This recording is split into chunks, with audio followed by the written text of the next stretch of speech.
Sí, que una mica la qüestió era que et senties com tancat en el teu propi país i que la situació també a nivell social era molt crítica, no? I a nivell polític, no? Clar. I no volies com retrobar les coses que durant el servei militar et vas retrobar que era molt desagradable. A vegades la gent pensa que la guerra el que porta són només els morts, diem, no? I aquesta desgràcia que és evident, però és molt més, per la meva opinió,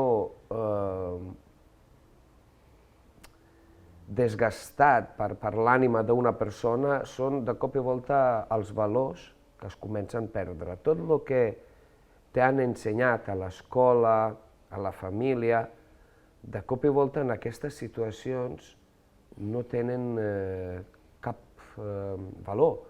Vull dir, la gent comença sota una supervivència i una necessitat de sobreviure. Se n'olviden de cop i volta, com diu Brecht, el que tu saps molt bé, no? O sigui, davant del fam no hi ha moral.